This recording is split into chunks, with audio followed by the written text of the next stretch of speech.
to NBA basketball here on 2K Sports. Tonight, it's Noche Latina, celebration of Latin culture in the league. It's become an annual tradition and a very good one. Great to be a part of it with you. With Steve Kerr, Clark Kellogg, and Doris Burke, this is Kevin Harlan. The starting fives for our game. Here are tonight's starting lineups. First for Miami, Chalmers and D. Wade are the guards. And playing at the 5, the always versatile 6'11" star big man, able to score inside and out, Chris Bosh. Then it's LeBron James, and it's Battier in at the 4 slot. And for San Antonio, Parker and Danny Green are your 1 and your 2.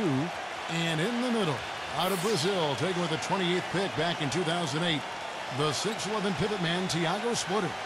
Then there's Kawhi Leonard, and it's Duncan in at the 4 spot. You know, a big part of why the Spurs were so good last season, guys, was that they were able to finish games strong. You think a group of vets might run out of gas, but the opposite was true with this group. They turned it up down the stretch and were one of the most productive teams in the league in terms of fourth quarter points.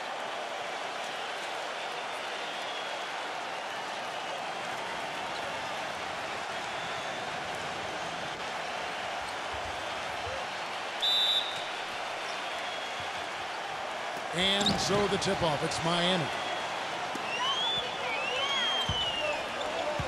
Wade outside.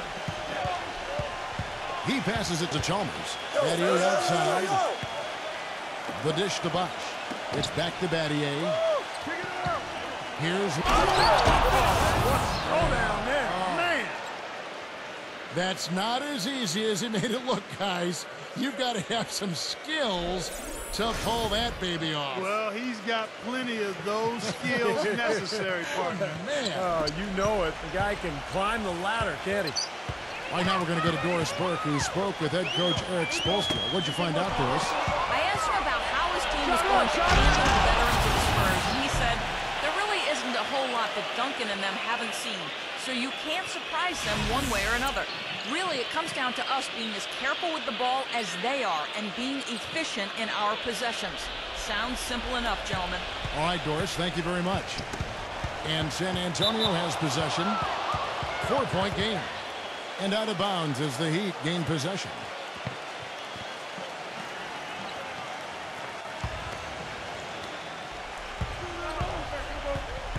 LeBron right side. That's good. LeBron's got 6. Tell you what, LeBron can absolutely soar in for the finish. I remember last year the alley-oop in the conference finals against Indiana just put his head on the rim. Air freight is a nickname we could dub LeBron James. I mean, he's an unstoppable force and an immovable object. Defensively, the strength, length, mobility. He can wall you up and lock you down and put you away. His presence is very comforting for this team. He's kind of a fallback option for them anytime they need it. Good. Splitter's got his first bucket in this one. Heads-up play there, guys, on the assist and the finish. Well, Kawhi Leonard taken 15th overall in the 2011 draft. And believe it or not, he's the Spurs' highest drafted rookie since they took Tim Duncan #1 overall back in '97. It just shows you the legacy of the Spurs' success over the years. Here's Parker, stolen by Chalmers. And he's going up for the alley-oop. And then Wade slams it in. Another basket here, and they have really come out of the gates fast in the first quarter, Kevin.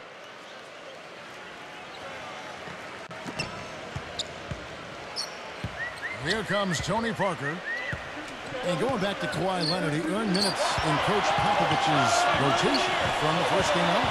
And part of the reason he did, he's got great versatility defensively primarily, but he's a quick learner, quick study, understands things, doesn't take long to pick things up. And when you're a first-year player, that can separate you from a lot of guys and get you in the rotation, especially with a veteran team like the Spurs. They're going to turn it over. They couldn't get it in bounds that time.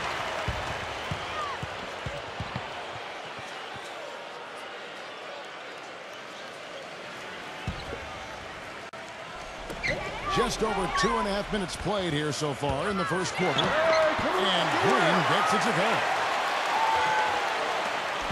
Miami leading by 5. Well, what a series it was in the finals a year ago. Such great basketball. Two teams that like to play up tempo. the Spurs had Miami. They had the series in the bag. They were one play away from wrapping it up in Game 6, but the miracle comeback from the Heat that led to the Game 7 victory and another title for the Miami Heat. For Miami, they've gone a perfect 6 for 6 in the game up to this point. It's stolen by Green. And a fast break now for the Spurs. Green with the ball. And it's out of bounds to the Spurs as San Antonio retains possession. And some changes here for the Heat. Allen comes in for LeBron. And it's Norris Cole in for Mario Chalmers. Diaw, the pass to Parker. The finger roll finish at the bucket. The Parker was interesting because the games themselves weren't particularly close through the first half of the series, but things started to get really tight when they left San Antonio after Game 5. How about that, Kevin? You talk about things tightening up. We had a game for the ages in Game 6. 28.6 seconds to go. The Spurs +5. Miami needed a miracle, and they found it in the form of timely three-point shooting and got some help from the San Antonio Spurs missing some free throws. The Game 6 was about as intense an NBA game as you'll ever see. Oh, it was off the chart. Absolutely fantastic. Here's Wade after the made shot from Bellinelli. It's the lead pass. Trying to find Parker. He's got it now. Can't get it to go. And the Heat going the other way now. The drive by Wade. From 16 feet away, he cans it. Wade's got 6. Tell you what, fellas, he loves those mid-range jumpers. I mean, that's where he makes his money. Parker dishes to Bellinelli. And the foul on Dwayne Wade. That's his first foul. And Miami making a change here.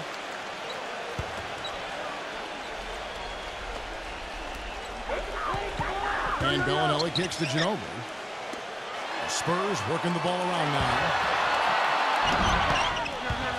It's hauled in by Dwayne Wade. The Heat leading by 5. And he goes in for the dunk.